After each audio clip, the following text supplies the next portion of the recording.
大家好，我係 Mr. Manso，今日為大家講呢就係 S4 嘅 Master Mathematics Exercise 3D Question 28審題。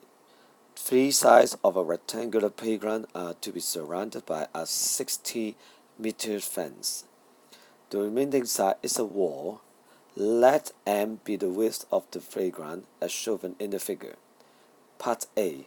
Express the area of the playground in terms of x。OK， 咁佢講咩呢？佢有個 fence 咧，即係一個圍欄呢，就係60cm咁長，咁淨係紅色3條線嘅啫。咁幅牆，我哋梗係唔會揾啲圍欄圍住啦，特登我整厚咗俾你睇㗎啦。OK， 咁呢個係 x 嘅話呢，對面都係 x 嚟嘅。咁剩翻 D 字線係咩呢？就係全長嘅60減咗兩隻 x 咯。好，咁佢問 area of the playground 咁簡單啦，咪長乘以闊咯。唯一係驚你漏單位嘅啫，提一提你整翻個括號寫翻個單位啊 ，M 二次嚟㗎。好啦，跟住 B 啦 ，find the maximum area of the playground。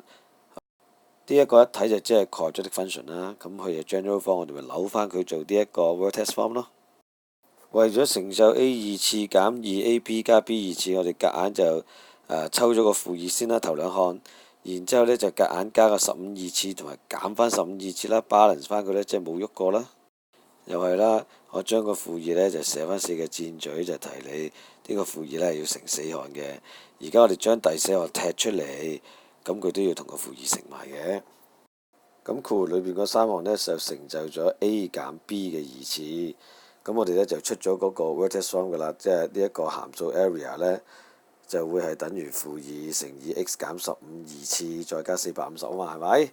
咁佢嗰個嘅頂點呢，就會對翻到 h。同埋15喎，而 K 呢就對翻450，咁頂點呢就係15450啦。記得做翻總結啦。Therefore the maximum area is equal 450 meter square。睇埋 Part C 啦。Part C 啊 ，find the dimension of the playground when his area is maximum。要回答呢個問題呢，我哋翻返去我哋起點嗰幅圖畫先嚇。咁我哋知道呢，就會 x 乘以60減 2x 呢就會計到呢個 playground area 啦。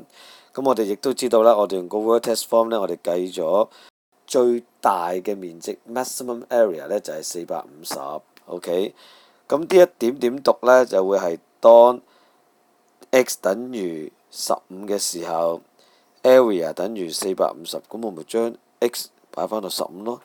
咁60減 2x 咪就等於30咯。